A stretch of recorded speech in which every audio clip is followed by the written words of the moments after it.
compartir con ustedes esto que pasó hace minutos en la TV pública y que tiene al protagonista, al presidente de la Nación, hablando de control de divisas, y vamos a hablar con el rey de la dolarización. Mirá. Nosotros tenemos un problema con las divisas, no lo hemos resuelto. No se van a levantar los controles de... En el inmediato, de ningún modo. divisas. En el inmediato, nosotros ahora nuestro objetivo es acumular reservas y bueno, nosotros vamos liberando reservas para los inversores para que puedan cumplir sus obligaciones externas, pero por ahora los dividendos preferimos que se queden en Argentina.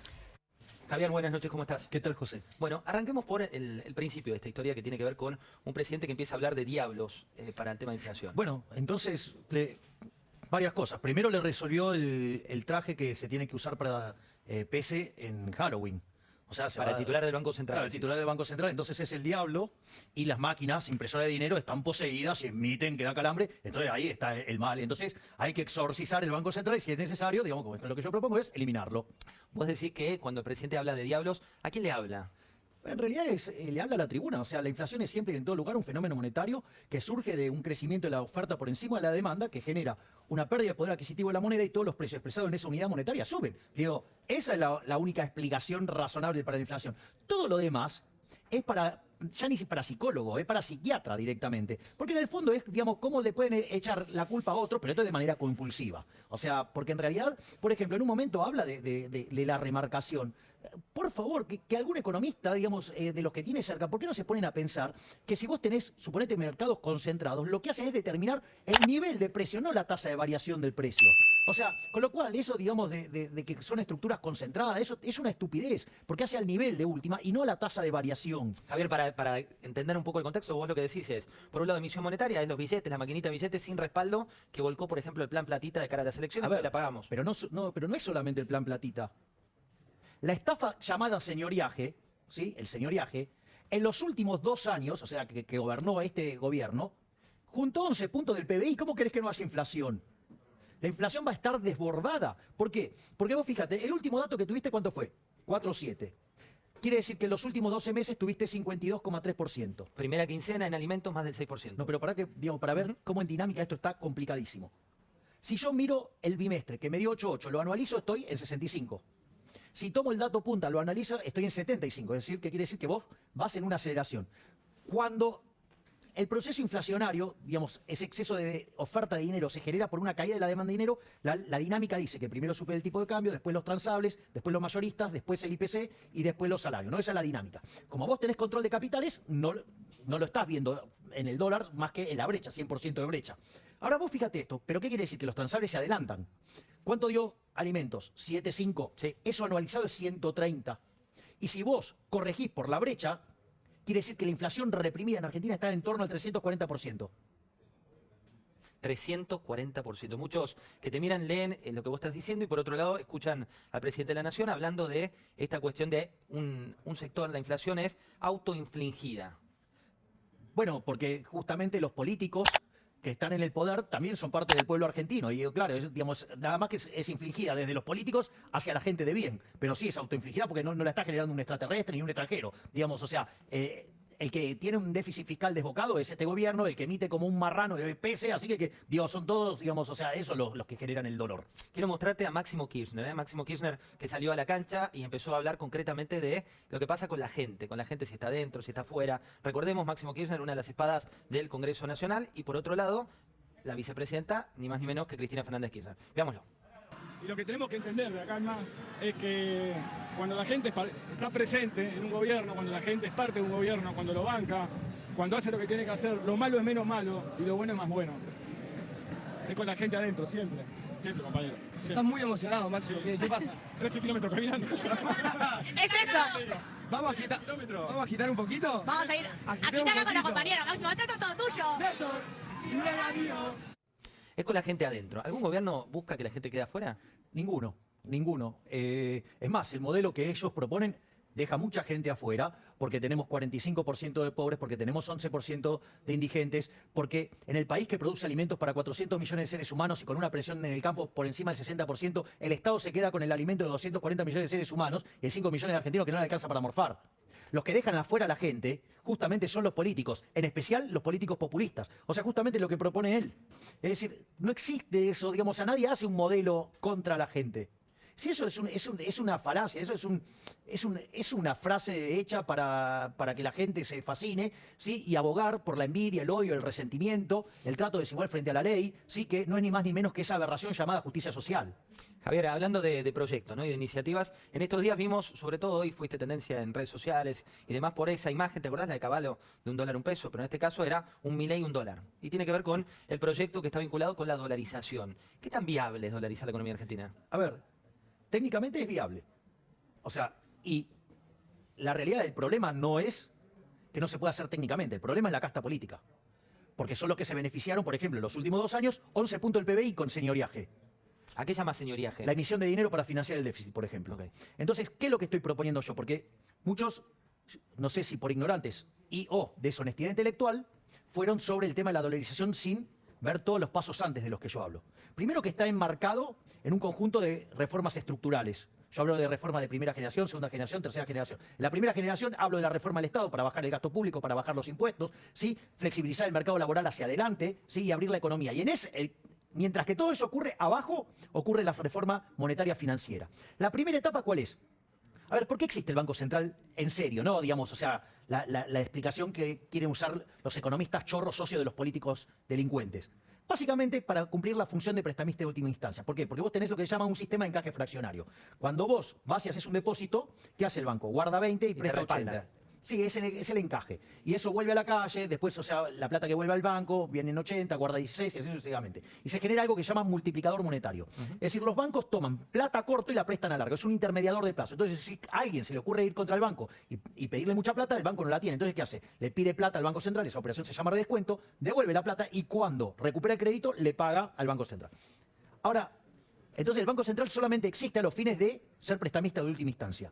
Ahora, ¿qué es lo que yo propongo? Yo lo que propongo es ir a una banca que se llama Banca Simon, que tiene 100% de encaje. Es decir, vos cuando haces un depósito a la vista, tiene 100% de encaje. Y es como si fuera una caja fuerte. Entonces, ¿qué es lo que pasa? Vos te querés sacar el dinero mañana, lo puedes hacer. Vas a pagar un fee, si querés te abrazás con los billetes, te sacás fotos, haz lo que quieras. Y siempre la plata está. Y si vos te gusta ganar interés, viste que hay un dicho que dice, si te gusta el durazno, bancate la pelusa. Bueno, entonces igual, vos querés interés, vas a tener que ir a la banca de inversión. ¿Cuál es el tema? Que si vos invertís en un fondo que pierde o quiebra, perdés vos, perdés el fondo, pero no pierde el resto de la sociedad, no se socializa la pérdida. En ese contexto, vos creaste un sistema anticorrida, se llama Banca Simon.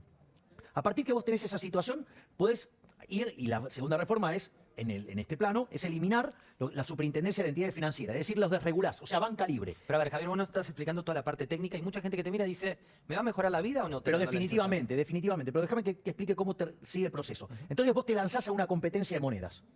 Entonces, vos ahí podés elegir la moneda que quieras, podés elegir el oro, o sea, podés elegir el dólar, el euro, el franco suizo, el yen, la libra, lo que vos se te ocurra. El oro, si querés.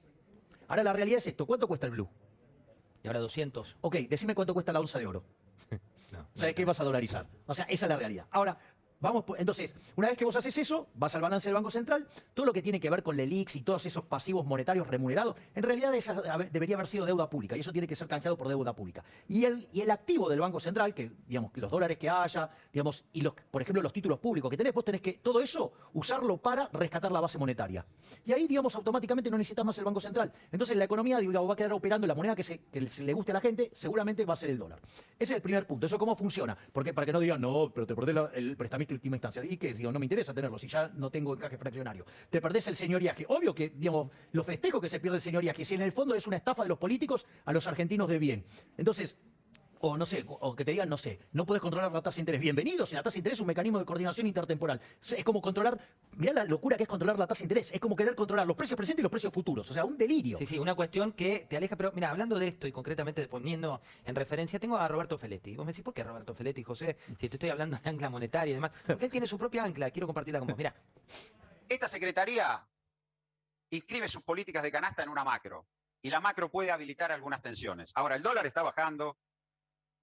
Se cerró el acuerdo con el fondo. ¿Y qué es esto en 3 días? Si no es un ataque especulativo infundado. Digo, no tolerable. No tolerable. Porque es contra los argentinos y argentinas. Por eso hablo de la especulación. La especulación de los que quieren comprarse, no sé, más departamentos en Miami, más 4x4 y salen a la ruta a exhibir el lujo que tienen porque quieren convalidar una suba del 50% en dólares en sus stocks por solo efecto riqueza. Por solo efecto riqueza. Yo dije la otra vez, si vamos así, la mesa de enlace va a decidir qué comemos y qué no comemos. Roberto Feletti, ¿qué es hoy a la política económica argentina? Directamente es parte de esta enfermedad que nos mata. ¿Por qué? Fíjate las barbaridades que dice en tan poquito tiempo, la cantidad de aberraciones que dice. Dice, los especuladores. Yo tengo una pregunta. Te ofrecen dos trabajos idénticamente iguales. Idénticamente iguales. En uno te pagan más que el otro. ¿Cuál elegís? Que paga más. Obvio. Ok, ahora vas al supermercado. Tenés dos productos idénticamente iguales y la única diferencia es el precio. ¿Comprás el más barato o el más Que caro? vale menos. Ah, o sea, sos un especulador porque estás comprando barato y vendés caro. ¡Ay, qué malo que sos! No, es parte de la vida humana. Vos sabés que cuando salís a la calle, si vos creyeras que te va a pisar un auto y te mata, no salís, te quedás en tu casa. Y esa probabilidad existe y sin embargo estás especulando. O sea, lo primero es que no entiende lo que es el concepto de especulación. Primer punto. Segundo punto. Vos fijate que su discurso tiene incluida la envidia, el odio, el resentimiento, porque en el fondo, ¿sí? Está atacando a un grupo porque de repente se compró un determinado bien. ¿Y por qué digo, si yo me gano el dinero honestamente, por qué no me puedo comprar una 4x4, un yate, digamos, o un Lamborghini? Digo, ¿por qué no puedo? crecer con mi plata. Exactamente, ¿por qué no puedo disponer de mi dinero? O sea, esa es otra de las barbaridades que dice. Después demuestra ser un absoluto ignorante en teoría del valor, porque él cree que los precios se determinan por los costos. O sea, vos sabés que si los precios se determinaran por los costos no habría quiebras. Es una estupidez. Eso ya, digamos, el que resolvió este problema fue Karl Menger en el año 1871 en un libro que se llama Principios de Economía Política. Son los precios los que determinan los costos y no los costos los que determinan los precios. Porque si vos tenés un determinado ingreso, vos vas a poder pagar en función de ese ingreso. No que, digamos, sacaste todos los costos, vas y pones el precio y la gente te lo varía. No, eso no existe. Es una burrada. Entonces, digamos, ¿qué querés que haga este hombre? Lo único que puede hacer es daño. Es decir, y los que él dice que va a defender son a los que termina matando. O sea, gracias a la especulación es que la sociedad, digamos, logró sobrevivir. Porque, por ejemplo, suponete que vos tenés que comprar, no sé, trigo para hacer pan. ¿A vos qué te gustaría? Que ese precio esté siempre estable para que vos puedas hacer tus cálculos y comprar, vender, lo que fuera. Ahora, digamos, la producción de trigo no es pareja todo el tiempo. O sea, en algunas etapas del año sube, en otras etapas baja. Sí, varía de acuerdo al contexto y la realidad. Bueno, ¿qué es el especulador? Entonces, el especulador es el que va a comprar cuando está barato y va a vender cuando esté caro. ¿Y cuál es el efecto que va a hacer? Va a lograr nivelar. Es un benefactor social, digo, el tipo, digamos, o sea, que hizo esa especulación. Entonces, contribuye a la estabilidad de los precios, o sea, ayuda a que la gente pueda tomar de mejores decisiones. Por lo tanto, digamos, este hombre todo lo que dice está mal. Entonces, ¿cómo crees que puede terminar esto? Mal. Es más, y te voy a decir algo, porque a este hombre le gustan los controles de precio. Hay un libro que se llama 4000 años de controles de precio y salario, subtítulo es ¿Cómo no combatir la inflación? Hay evidencia que desde el año 2800 a.C.